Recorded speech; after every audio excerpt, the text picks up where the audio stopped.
आज की इस वीडियो के माध्यम से हम करने वाले हैं डेरिवेशन संख्या 22। डेरिवेशन संख्या 22 करेंगे और इसमें क्या है आपका, ये है 22वां डेरिवेशन। क्या रहेगा? प्रत्यावर्ती धारा का वर्ग माध्य मूल मान। यानी कि आपने ये चीज देखी होगी, VRMS और IRMS यानी स्क्वेयर मीन रूट या रूट मीन स्क्वेयर वैल्यू। ठीक है, रूट मीन स्क्वेयर वैल्यू का मतलब यहां से पढ़िएगा, स्क्वेयर मीन्स वर्ग, मीन मीन्स मध्यमान, रूट मीन्स वर्गमूल। तो यानी कि वर्ग माध्य मूल मान निकालना है। ऐसा क्यों? क्योंकि इससे पहले वाले डेरिवेशन में हमने समझाया था कि यदि कोई भी इस तरीके की धारा यानी कि प्रत्यावर्ती धारा इस तरह से चलती है तो ये इसका समीकरण I बराबर I0 साइन ओमेगा टी समय होता है, ये वेव चल रही है तो ये उसका कोणीय वेग होता है। I0 यानी कि एक दिशा में अधिकतम कितने मान तक जा रही है, ये जो वैल्यू है वो आपका शिखर मान या अधिकतम मान कहलाता है। ओके, तो जब हमने देखा कि एक पूर्ण चक्र के लिए यानी कि यहां से चक्र स्टार्ट होता है यहां से और यहां से घूमता हुआ यहां पे गया, हाफ चक्र हो गया और यहां तक गए तो ये आपका एक चक्र हो गया है। यहां तक आपका एक चक्र कहलाता है, एक साइकिल या एक चक्र कंप्लीट हो गया। एक चक्र के लिए हमने देखा था कि प्रत्यावर्ती धारा का मान शून्य होता है। एक चक्र के लिए प्रत्यावर्ती धारा का औसत मान, प्रत्यावर्ती धारा का औसत मान शून्य होता है। याद रखिएगा, एक कंप्लीट चक्र के लिए प्रत्यावर्ती धारा का मान शून्य होता है। तो इसीलिए फिर एक नई समस्या आती है कि भाई जब एक चक्र के लिए शून्य है तो भाई ऐसे यहाँ पे बहुत सारे चक्र हैं, यहां तक एक चक्र, क्या यहां तक कोई धारा आएगी ही नहीं? बिल्कुल आएगी है। ऐसा तो नहीं है कि भाई फिर पूरी धारा ही नहीं बहनी चाहिए, लेकिन बहती है, धारा का फ्लो भी होता है। तो फिर ऐसा क्यों? ऐसा इसलिए कि वहां पर औसत मान नहीं, वहां पर हम देखते हैं कि यदि कोई चीज डायरेक्टली औसत से नहीं निकल रही, जैसे कि x है हमारा, इसका औसत मान नहीं निकल रहा तो हम क्या करें, x का स्क्वायर करके देखें और फिर इसका रूट करके देखें, तो बाकी तो बात वही है कि ये x ही कहलाएगा, लेकिन हमारा काम हो जाएगा इससे। इसीलिए हम क्या करते हैं, प्रत्यावर्ती धारा के वर्ग के माध्य के वर्गमूल को वर्ग माध्य मूल मान कहते हैं। तो अब हम निकालेंगे क्या इसका, सीधे सीधे यहां पे लिख देंगे प्रत्यावर्ती धारा माना, प्रत्यावर्ती धारा क्या होती है, प्रत्यावर्ती धारा I बराबर I0 साइन ओमेगा टी, ये समीकरण होता है, सभी लोग जानते हैं। ठीक है, हमको क्या करना है, इसका वर्ग माध्य मूल मान निकालना है। तो यहां पे लिख देंगे प्रत्यावर्ती धारा का वर्ग माध्य मूल मान, यानी कि इसको बोलेंगे हम IRMS, root mean square value. तो क्या हो जाएगा, प्रत्यावर्ती धारा का हमने क्या किया, पहले हमने क्या किया, वर्ग किया, वर्ग, फिर माध्य निकाला। यानी कि ये जब देखते हैं ना, आपने पढ़ा होगा कि x बार का मतलब 10वीं क्लास में आपने पढ़ा होगा, x का माध्यमान, x का समांतर माध्य, x का मध्यमान, x का औसत मान। ठीक है, यदि मैं कह रहा हूं कि आपका x1 बराबर 5 और x2 बराबर 7 और x3 बराबर 9, इनका मध्यमान निकालना है, तो हम क्या करेंगे कि भैया ये x2 है, तो हम क्या करेंगे, मध्यमान निकालने के लिए ऐसे जोड़ देंगे, यानी कि x1 plus x2 plus x3 बट्टे 3 कर देंगे, तो इनका जो भी निकलेगा तो वो x का औसत मान निकल जाएगा। तो वही चीज ये निकल आया। अब इसका क्या कर देंगे हम, रूट, ये रूट कर दिया तो ये निकल आया IRMS वैल्यू। ठीक है, ओके।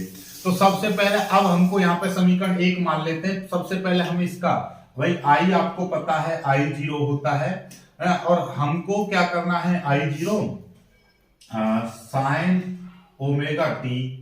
अब इसका स्क्वायर निकाल लेंगे तो ये क्या हो जाएगा, I0 का square sine square omega T, ये हो गया। अब हमको इसका माध्यमान निकालना है, माध्यमान।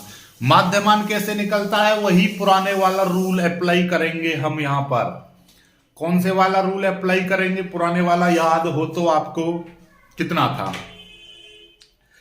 कि यदि कोई भी यहां पर क्या था कि हम समाकलन का यूज करते थे, यानी कि यहां से यहां तक हमको निकालना है इसका मान, तो कैसे निकलता था, यहां से हम पूरा एक भाई पिछले वाले डेरिवेशन में हमने क्या किया था कि जब हमने एक चक्र का औसत मान निकाला था तो हमने सबसे पहले क्या किया था कि आधे चक्र का मान निकाला था, फिर आधे चक्र का मान निकाला था।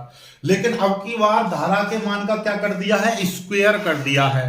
तो अब कोई फर्क ही नहीं पड़ता कि हम आधे का निकालें या पूरे का निकालें, क्योंकि अब तो सीधे सीधे कोई माइनस की संख्या है वो भी प्लस में हो गई ना, क्योंकि इसका जो धनात्मक आया था मान, इसका धनात्मक आया था और इसका नीचे जब आया था वो ऋणात्मक आया था। तो हमने अब हम क्या स्क्वायर करके निकाल रहे हैं, तो कोई ऋणात्मक मान है तो उसका भी स्क्वायर करेंगे तो वो भी पॉजिटिव हो जाएगा। इसीलिए हम क्या करते हैं, यहां से डायरेक्टली हम ले लेंगे कि यहां से टी समय तक, यानी एक चक्कर में कितना तो समय लगा, कितना धारा का मान आया उसका निकाल लेंगे। तो सीधे सीधे हम यहां से आई स्क्वायर बार कैसे निकलेगा कि भैया यहां से 0 से t समय में कितना तो धारा का मान आया, कितना धारा का मान आया और कितना समय लगा, ऐसी तो निकालते थे पहले में बंद बताई थी। कुल धारा बट्टे उसमें पहुंचने में वहां तक कुल समय स्टार्ट होता है यहां से 0 से समय लगा, यहां तक पहुंचने में कितना तो समय लगा और यहां से यहां तक कितना उसने धारा का मान कवर किया। तो किसी उस धारा के मान में उस समय का भाग कर देंगे तो औसत मान निकल जाएगा। ठीक है, कुल धारा बट्टे कुल समय। तो भैया यहाँ पर कुल धारा 0 से t समय में ये आई स्क्वायर ने कितनी वैल्यू प्राप्त की, तो उसके लिए समय के साथ इसका समाकलन कर दिया। बायोलॉजी वाले कोई भी स्टूडेंट देख रहे हैं तो इस बात को याद कर लो, या फिर पुराना वीडियो देखोगे तो उसमें भी मैंने कॉन्सेप्ट आपको समझाया था। समाकलन का मतलब होता है कि यदि मैं लिमिट यहां से लगा दूं तो 0 से t समय, यहां तक t समय होता है एक चक्र में कंप्लीट करने में लगा समय, आवर्तकाल कहलाता है t। तो जहां से लिमिट रख दूंगा 0 से t, तो मेरा यहां से 0 से t मैंने लिमिट रख दी और यहां पर मैंने आई स्क्वायर ले दिया और इसी समय के साथ मैंने इसका समाकलन कर दिया। तो यानी 0 से t समय पर आई स्क्वायर का मान कितना प्राप्त होगा वो निकल आएगा, और इसी में हम यहां से t का भाग कर देंगे, यहां से यहां तक लगने वाले समय का भाग कर देंगे तो ये औसत मान निकल जाएगा। और औसत को हम आई स्क्वायर का औसत मान निकाल रहे हैं तो हमने इस पर बार लगा दिया, बार, इसको बोलेंगे बार। ठीक है, तो ये औसत मान निकल के तैयार हो गया। ठीक है, यहां पर लिख देंगे, हम जानते हैं यानी कि आई स्क्वायर बार बराबर 1/t लिख दूंगा मैं, और 0 से t, और ये हो जाएगा आई स्क्वायर dt, ऐसा लिख सकते हैं हम। बाकी अब तो बहुत सिंपल हो जाएगा सारी चीजें, अब बहुत ही ज्यादा सिंपल होती चली जाएंगी और काम खत्म हो जाएगा।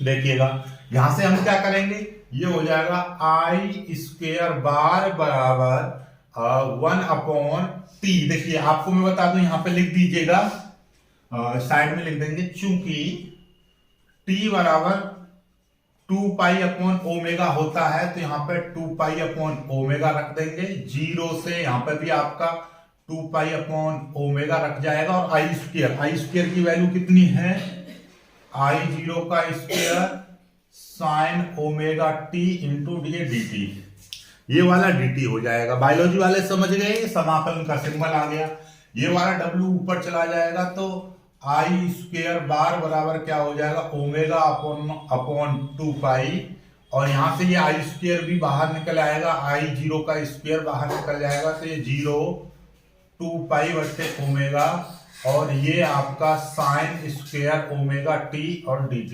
ये देखिएगा यहां पर साइन स्क्वायर था तो यहां पर भी आपका ये जो है आपका साइन स्क्वायर ओमेगा टी है, याद रखिएगा, ये आई 0 का square sine square omega T है। ओके, अब बायोलॉजी वाले स्पेशली ध्यान रखिएगा, आपके पास सिर्फ 2 फॉर्मूले बताए थे मैंने। साइन समाकलन साइन ए एक्स का क्या था, minus cos A x upon ए था, और कॉस ए एक्स इसका था कितना, साइन ए एक्स अपॉन ए। ये 2 फॉर्मूले मैंने आपको बताए थे समाकलन के। तो यहां पर तो ये साइन स्क्वायर आ रहा है, तो भाई कैसे करेंगे कोई दिक्कत नहीं है। हमारे पास में क्या होता है, एक फॉर्मूला होता है। क्या फॉर्मूला होता है भाई, कि आपको हम बताएं कि मैं आपको नॉर्मली समझाऊं, cos 2 थीटा के दो फॉर्मूले होते हैं। क्या होते हैं, cos 2 थीटा बराबर 2 cos स्क्वायर थीटा माइनस 1, और एक और फॉर्मूला होता है इसी का कि 1 माइनस 2 साइन स्क्वायर थीटा, ये होता है। लेकिन हम इसको, यदि यहाँ पर cos थीटा है तो हम इसको 1 माइनस 2 साइन स्क्वायर थीटा बटे 2 लिख सकते हैं। क्या cos थीटा का, जो cos थीटा है तो हम वहां पर क्या लिख सकते हैं, cos थीटा को हम लिख सकते हैं cos थीटा बराबर 1 माइनस 2 साइन स्क्वायर थीटा, या हम यहां से डायरेक्टली हम इसको इधर ले जाएंगे तो 2 साइन स्क्वायर थीटा बटे 2 बराबर 1 माइनस कॉस थीटा लिख सकते हैं। ठीक है, इसको ही मिटा दूं तो यहां से आपका sine square theta, sine square theta बटे 2 हम वैल्यू निकालेंगे तो 1 माइनस कॉस थीटा बटे 2, इस तरह से, यानी कि पूरे बटे 2 आ जाएगा, ऐसे आ जाएगा। ये तो ये बटे 2 वाला रहा। लेकिन यदि यहां पर हम इसको ही टोटल लें, इसको टोटल लेंगे, cos 2 थीटा बराबर 1 माइनस 2 साइन स्क्वायर थीटा, ये एक फॉर्मूला होता है। इसको इधर ले आए, इसको इधर ले आएंगे तो 2 साइन स्क्वायर थीटा बराबर 1 माइनस cos 2 थीटा, और साइन स्क्वायर थीटा बराबर 1 माइनस cos 2 थीटा अपॉन 2। ये तो ये साइन स्क्वायर थीटा है, ये साइन स्क्वायर थीटा, और यहां पर साइन स्क्वायर थीटा का फॉर्मूला होता है 1 माइनस cos 2 थीटा बटे 2। तो इसको लिख देंगे हम एक जगह साइड में, कहीं पर भी लिख देंगे। कौन सा लिख देंगे, यहाँ पे लिख देंगे, चूंकि साइन स्क्वायर थीटा बराबर क्या होता है 1 माइनस cos 2 थीटा अपॉन 2 होता है, इसलिए ये कितना हो जाएगा, आई स्क्वायर बार बराबर ओमेगा अपॉन 2 पाई, ये है I0 का स्क्वायर, ये समाकलन 2 पाई अपॉन ओमेगा, और इस जगह पे लिख देंगे 1 minus cos 2 theta, sorry 2 theta नहीं, यहाँ पर ये थीटा की जगह पे क्या है, थीटा की जगह पे ओमेगा टी है, तो यहाँ पर आ जाएगा 2 ओमेगा टी अपॉन 2 आ जाएगा, साथ में ये dt हो जाएगा। समझ में आई बात, नहीं आई, ये हो गया। ठीक है, और यहां से हम इसको मिटा दे रहा हूं, इसकी कोई जरूरत नहीं पड़ेगी। ठीक है, अब हम इसका अलग अलग पहले 1/2 को बाहर निकाल लेंगे तो ये कितना हो जाएगा, आई स्क्वायर बार बराबर ओमेगा I0 का स्क्वायर अपॉन 2 पाई इंटू, इस 2 को मैं बाहर निकाल दूंगा तो 1/2 आ जाएगा, 0 से 2 pi upon omega 1 minus cos 2 omega T, और ये ब्रैकेट और ये आ जाएगा dt, इस तरह से आ जाएगा। ठीक है, मैंने 1/2 को बाहर निकाल लिया, 2 दूनी 4 हो जाएगा, कोई दिक्कत नहीं है। अब हमारे पास एक और समस्या है कि हम चाहें तो इसका डायरेक्टली समाकलन कर सकते हैं, या फिर हमारे पास एक और तरीका है कि हम इसका अलग समाकलन करें, इसका अलग करें। तो अलग अलग कर दे रहे हैं, बायोलॉजी वाले थोड़े से कंफ्यूजन में ना रहें इसलिए। तो आई स्क्वायर बार बराबर ओमेगा I0 का स्क्वायर अपॉन ये 4 पाई हो जाएगा, 2 दूनी 4 4 पाई हो जाएगा। फिर ये मैं ब्रैकेट लगा दे रहा हूं, इसका अलग 0 से 2 पाई बट्टे ओमेगा, और यहाँ पे 1 है, और ये dt मैंने इधर ले लिया dt, फिर माइनस 0 से 2 pi upon omega cos 2 omega t, और ये dt, फिर ये ब्रैकेट बन, मतलब समझे, 0 से 2 पाई बट्टे ओमेगा की मल्टीप्लाई 1 में करी, इधर से dt की मल्टीप्लाई करी तो ये आ जाएगा, 0 से 2 पाई अपॉन ओमेगा की मल्टीप्लाई, ये माइनस यहाँ पर आ गया, इसमें करी, ये cos 2 ओमेगा टी ये आ गया, dt ये आ गया। इसका मतलब ये हुआ कि एक का समाकलन अलग करना है और cos का अलग करना है।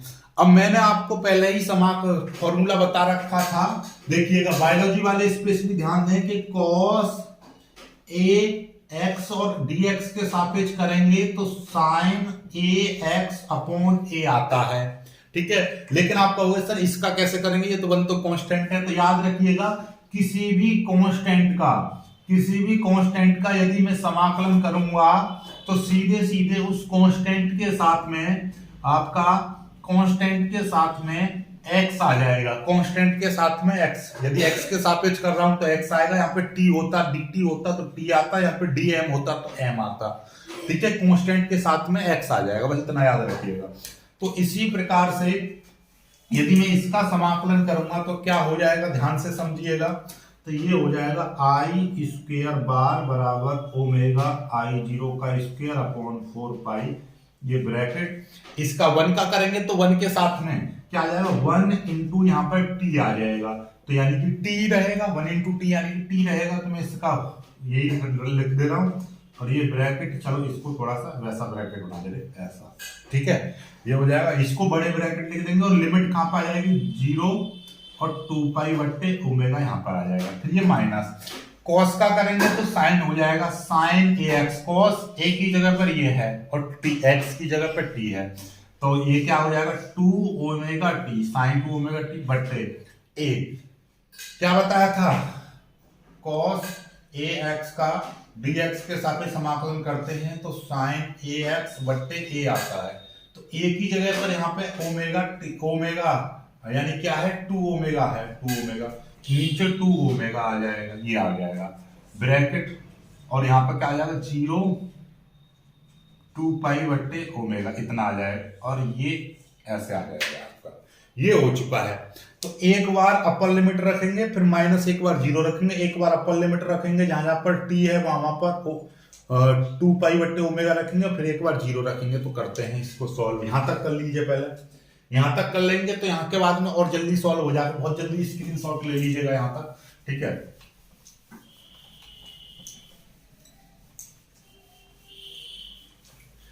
देखिएगा अभी हमारा ये है I0 sorry I square bar बराबर क्या हो जाएगा ओमेगा I0 का स्क्वेयर अपॉन 4 पाई, ठीक है, ये ब्रैकेट। अब देखिएगा t की जगह पर मैं एक बार अपर लिमिट यानी कि 2 पाई बट्टे ओमेगा रखूंगा, फिर माइनस, फिर एक बार t की जगह पर 0 रखूंगा, 0 हो जाएगा, तो ये आ गया, ठीक है। ये मैंने सॉल्व कर दिया, फिर माइनस आ गया ये वाला। फिर इसको कैसे सॉल्व करेंगे देखिएगा, ये 2 बट्टे 1 अपॉन 2 ओमेगा, 2 ओमेगा बाहर ले लिया है, 1 अपॉन 2 ओमेगा मैंने बाहर ले लिया, सो साइन 2 ओमेगा इंटू इस टी की जगह पर मैंने 2 पाई बट्टे ओमेगा, टी की जगह पर मैंने 2 पाई बट्टे ओमेगा रखा, फिर माइनस, फिर ये हो जाएगा साइन, और फिर ये हो जाएगा साइन, और फिर मैंने क्या किया साइन ये 2 ओमेगा तो बाहर ही चला गया है, तो साइन 2 ओमेगा टी की जगह पर एक बार अपर लिमिट रख दी 2 पाई बट्टे ओमेगा, फिर माइनस, फिर टी की जगह पर 0 रखेंगे तो ये पूरा टर्म 0 हो जाएगा, यानी कि ये पूरा टर्म 0 हो जाएगा, तो ये 0 हो गया, ठीक है। ये आपका आ चुका है, और ये वाला इस तरीके से आ जाएगा ब्रैकेट 1, और ये ऐसे, ठीक है। चलिएगा, तो आई स्क्वेयर बार बराबर ओमेगा I0 का स्क्वेयर अपॉन 4 पाई, ये तो यहाँ पर 2 पाई अपॉन ओमेगा बचा माइनस, ठीक है, ये 1 अपॉन 2 ओमेगा ये बचा, ध्यान से समझेंगे।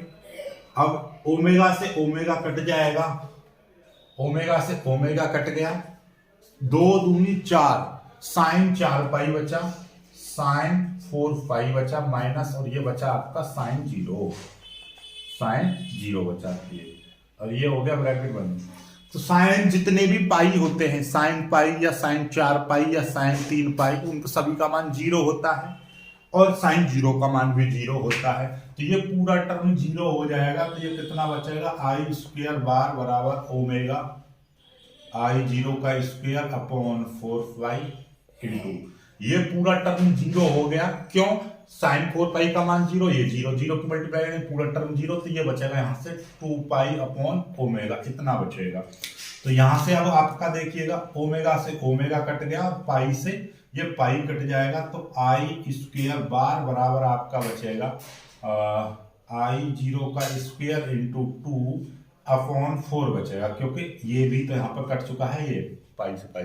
अब तो ये 2 से ये 4 भी कट जाएगा, दो एक दो, दो दूनी चार, तो आई स्क्वेयर बार बराबर आ गया आपका आई जीरो का स्क्वेयर अपॉन 2, इतना आ गया, इतना ये मान आ चुका है। अभी हमें इससे काम नहीं करना था, हमको क्या करना था, IRMS निकालना था, याद हो तो IRMS। तो अतः IRMS बराबर अंडर रूट आई स्क्वेयर का बार, हमने यही तो बताया था, धारा के मान का स्क्वेयर का माध्य का वर्गमूल। तो इतने की वैल्यू कितनी आई है, ये आई जीरो का स्क्वेयर अपॉन 2 ये आया है, ठीक है, ओके। तो ये कितना हो जाएगा, ये आपका निकल कर आया, ऊपर हो जाएगा आई जीरो और नीचे हो जाएगा अंडर रूट 2, ये आ जाएगा। तो कुल मिलाकर बात ये आ गया, IRMS बराबर आई जीरो बट्टे अंडर रूट 2। ये एक फॉर्मूला टाइप का निकल आया, क्या निकल आया, फॉर्मूला। जब न्यूमेरिकल निकालेंगे IRMS तो आई जीरो बट्टे अंडर रूट 2 लगा देंगे। इसको और सॉल्व करना है, तो IRMS बराबर आई जीरो बट्टे अंडर रूट 2 है, अंडर रूट 2 रखते नहीं है नीचे, तो अंडर रूट 2 की मल्टीप्लाई कर देंगे, तो ये कितना हो जाएगा, ये हो जाएगा आपका अंडर रूट 2 आई जीरो अपॉन नीचे हो जाएगा 2, अंडर रूट 2 के अंडर रूट 2 में मल्टीप्लाई करेंगे 2 हो जाएगा, और अंडर रूट 2 की मल्टीप्लाई ये हो जाएगा। अंडर रूट 2 का मान कितना होता है, 1.414, ये आई जीरो अपॉन 2 हो जाएगा। 2 का इसमें भाग करेंगे, 2 का इसमें भाग करेंगे, ना जाने की जीरो, ना जाने की जीरो, फिर पॉइंट लगा देंगे, 2 सत्ते 14, फिर ना जाने की जीरो, 2 सत्ते 14, यानी कि आई जीरो। तो IRMS का मान इतना आ गया। समझ में आई बात, नहीं आई, क्लियर हुआ नहीं हुआ, ठीक है, इतना निकल कर आ चुका है आपका मान। आई होप कि आपको समझ में आ गया होगा। समझ में आ गया है तो वीडियो को लाइक कीजिएगा, शेयर कीजिएगा। समझ में नहीं आया है तो कमेंट करके बताइएगा क्या चीज आपको समझ में नहीं आई है।